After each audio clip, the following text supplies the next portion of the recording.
Today on the Philly Talk podcast, we got to discuss everything that has came out since the NFC Championship game because the 2-week waiting period gets a lot of people talking, tweeting, doing all that crazy stuff. But since the NFC Championship game, we've heard Micah Parsons is rooting for the Eagles. We heard Giant safety Julian Love discredit Nick Sirianni, talking about a free pass to the Super Bowl. We heard JG say some savage stuff about the Niners and then follow through in that game. And last but not least, Chris Sims admits finally he was wrong about Jalen Hurts. This is Philly Talk with Philly Mike. Talking sixes in the bird gang, that's I like. Competition, we ain't scared, yeah, that's what we like. Win or lose, you know we showing up and we gon' fight. You see we strive for the sky every day that go by. And every single week we screaming fly, Eagles fly. This is Philly Talk with Philly Mike, yeah. This is Philly Talk with Philly Mike, yeah. What is going on, everybody? I go by Philly Mike, and this is the Philly Talk podcast, and today we got some wild stuff to talk about. I'm going to love to get your input on this. Drop the muscle emoji in the chat, you already know, and help your boy out and hit that Super Bowl like, subscribe, ding the bell so you know when we go live like yesterday or drop a video like today. Check the link in the description. A free jersey's going to be given away. Almost 600 people in there. It's a free link. Let's get into it. And I got to start with the Chris Sims stuff because he finally admits he does throw a little shade. Let me see if y'all can find where the shade is. I'll tell you after. But he finally admits he was wrong. Listen. I mean, Jalen Hurts, of course, hey, I was wrong. Whoa. Finally. It's been 3 years. He's been disrespecting him on so many different levels, from not even top 40 to not even a starter to barely a starter, to as good as Gardner Minshew, all that stuff. And he cried a couple weeks ago, a couple months ago. He cried that ESPN called him out. Let me hear it one more time. Hey, I was wrong. One more time. Hey, I was wrong. Yeah, I questioned how good he was. He's definitely a top 10 quarterback in football, what he's doing. He's one of the greatest leaders in the sport. You could tell even right there, it doesn't even seem like he's happy he won the NFC Championship game. He seems like he's still, like chippy and like, I'm going to prove you wrong, still more there to it. I love that about him. I do. And again, he's done a great job as far as leading the team, making big plays, running the football, doing that. And then the way they're playing is formulated around his skill set now to where they got something special going. Could have said top 5. Top 10 is still a compliment for a hater like Chris Sims, but he admitted he was wrong. That's all we wanted to hear for the last 2 years, for at least for the last year and a half. You were wrong. You were wrong because you discredited him on so many different levels. You kept moving the goalposts. You tried to compare him to Daniel Jones after we beat the Giants. Just stop it. He gets to the Super Bowl, and finally, he admits he was wrong. That's the one thing. Now let's look at the second thing. JG. Shout out to Jonathan Gannon because he's driving to the game. I'm surprised he don't got a driver, but look, he's driving to the game in South Philly, sees some Eagle fans. He rolls down the window. That's old school rolling down. He rolls down the window and says this. Listen to this.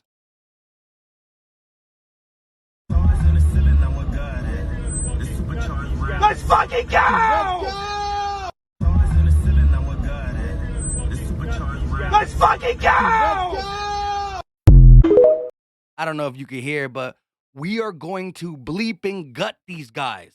Rolls down the window, tells some Eagle fans we are going to gut these guys. And then the Eagles finished the game 31-7. They only scored 7. We broke 2 quarterbacks. That's crazy. JG called it. We talk a lot about JG scheme and soft zone and this, that, and the third. And yes, I've had issues with it. But at the end of the day, his defense is a part of why we are in the Super Bowl. This defense is a part of why this Eagles team is so great. And I said this on a live stream. Pat Mahomes gets criticized in KC for certain things that we don't really hear or see. Bill Belichick gets criticized. Sean Payton got criticized in the Saints. The fact of the matter is this: there's not a quarterback or coach that does everything perfect. They're going to get criticized because if it's good, we love it. If it's a little bit bad, we hate it and we blame them. So at the end of the day, the aggressive nature that he shows at times, I want him to continue. That's a style of coaching I like. That don't necessarily mean that is what it takes. And if you are aggressive, it's always going to work because you could be aggressive and get beat bad as the Giants defensive coordinator. So the things he's done over this time, I've questioned at times, but I've also said, hey, we can't get too far with him. And shout out to Jonathan Gannon, one game away from the Super Bowl. Let's go to this safety, Julian Love, discrediting Nick Sirianni based on the roster only. Listen. He's a guy who really is doing a good job because he's not getting in the way of his team.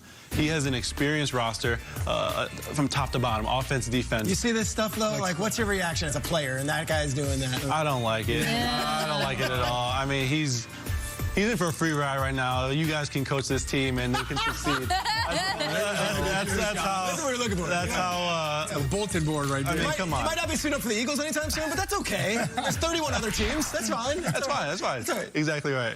But they have a talented roster, and he's just doing the best thing he could do. I think it's a players' league, and he's just taking a step back and letting his team play. So he does say he's doing a good job, but the way he say he's doing a good job is by just staying out the way. And then he throws a shot in there that anybody on Good Morning Football can coach this Eagles team because it's not the coach, it's the players. I understand we got the dogs, but every team needs a coach. Jimmy Johnson won Super Bowls with the 90s Dream Team Cowboys and Aikman, Emmitt Smith, and Michael Irvin. He still gets credited for being a good coach. Stop it. As Darius Slay would say, big play say, we 3 spanked y'all. 3 spanked y'all. Every great coach has a great team. It's as simple as that. But we've seen great teams lose because the coach wasn't good enough to get him over the top. The coach wasn't good enough to get him over the top. Andy Reid lost with a loaded Eagles team. Kyle Shanahan lost with a bunch of decent, really good Niners teams. Andy Reid lost with Pat Mahomes and a better team over the Bucks.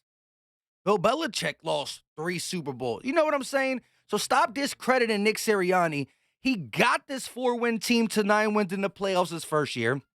Didn't get Coach of the Year consideration. Dayball is. They did the same thing. And now the following year, he's in the Super Bowl with the number 1 record in football, tied with the other team in the Super Bowl. Stop playing. Stop playing with us. Julian Love, get him out of here. Chris Sims, you finally said you're wrong, took too long, get him out of here. You know what I mean? Micah Parsons now. Let's talk about that for a quick second. So Micah Parsons pretty much Barstool Sports, not Barstool Philly, Barstool Sports in general. So it's not a Philly thing attacking him. But they said Micah Parsons telling Lane Johnson to go win a bowl for our division is the lowest, saddest moment in Cowboys history. When you click on it, it says the same thing. It shows the tweet that Micah Parsons had. Love you, big bro, to Lane Johnson. Keep going. Not many like you. Definitely not playing like you, healthy or with a torn groin. Go win a bowl for our division. The whole article says the rivalry's dead now. You can't come back from this, blah, blah, blah. You could have texted him behind closed doors. Respect to his game and playing through injury and blah, blah, blah. But you don't have to publicly say it in front of your loud fan base because Cowboys be talking. So Barstool's pretty much saying Cowboy fans are delusional. You said in front of them that you want the opposing team to win. It's over. Soft fan base, blah, blah, blah, blah, blah. But Micah Parsons didn't like that, and he quote tweeted it just yesterday. So the Lane Johnson tweet, love you, bro, hope for you to win a Super Bowl, was hours after the game on Sunday. I'm doing this on Thursday, and Micah Parsons tweets this on Wednesday because Barstool Sports, not Philly, not Dallas, not Chicago, the normal Barstool, has over 4 million followers, said that. You people are sick You will sit in your own misery because of lack of accomplishments, then root for others. I have no shame. The league is a brotherhood. I'll never pray down on another man's success, nor be ashamed to say I'm happy for my brother's success. The fact of the matter is this: Eagle fans were laughing at it, Cowboy fans were crying over it. Look, you know he's a Philly fan. He's born in Harrisburg. He rocks Philly's gear like the baseball team. It is what it is. I will say this, though. Micah Parsons is getting really, really brave on Twitter. Almost threw Dak Prescott under the bus a couple weeks ago. Everybody thought he was trying to throw Dak under the bus. Then he had to come out and say, I'm not trying to throw Dak. The situation sounds like Dak, but I'm not. That just sounds dumb. He's been saying a lot of crazy things.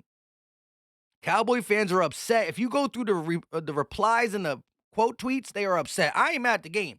If an Eagle fan grew up in Dallas and was rooting for Dallas in a Super Bowl, would I be mad? Well, won't find out because it's been over 28 years. Y'all don't get to them games. Y'all don't get to the Super Bowl, and y'all damn sure don't get to the NFC Championship. So I don't gotta deal with that. We'll cross that bridge in maybe another 20 years or so. You know what I mean? With that being said, that's all I got today. Jalen Hurts here has some great words for the dual threat quarterback. We can listen to that real quick too. They try to categorize him again with the question, how do you feel being a dual threat quarterback and showing out for that type? Listen what he says kind of closely, or read the you know what I mean, stuff.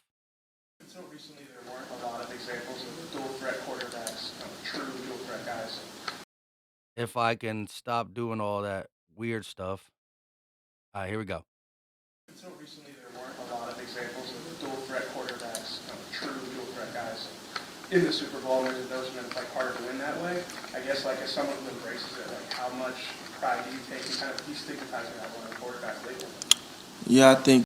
He said, as somebody who embraces being a dual threat quarterback, Hurst, I never said I was a full dual threat. First of all, he said triple threat, but he said everybody's different. Listen to how he says it. Every guy has a unique way of doing what they do. You're not going to turn on the TV and see everybody playing the game the same way. So, I don't necessarily take pride in playing the game a certain way. I just take pride in being who I am. Everybody does it different, and everybody has something different that makes them special and great, but just try and go out there and play the game to win. Until recently, there weren't a lot of examples. I love that. I'm not embracing the game a certain way. I'm embracing how I play, which is a different style. Jalen Hurts, a man of many talents. He can win games with his legs, his mind, his arm. Anything you need him to do, he'd go out there and do it. He did talk about that shoulder being a little banged up still. It is what it is. Let me know your thoughts in the comment section. Hit that muscle emoji in the chat. We've been rocking with it throughout the whole playoffs, and it's been good juju. Muscle emoji in the chat. Let me know your thoughts about Gannon, Micah Parsons, Julian Love, all that stuff. I kind of got off the Super Bowl topic because we covered it Monday, Tuesday, Wednesday. I wanted to take a break today and talk about all the stuff that's transpired, Chris Sims as well, and we'll be back Friday, Saturday, Sunday, and then when we get to that Monday, Tuesday, Wednesday, Thursday, Friday of next week, each day, we're going to get more involved with the actual game because 10 days still feel too long. Help your boy out. Hit that like button. Subscribe if you are new. Enable YouTube Shorts so you can check these out before I play them on my video. And I don't always play them on a video.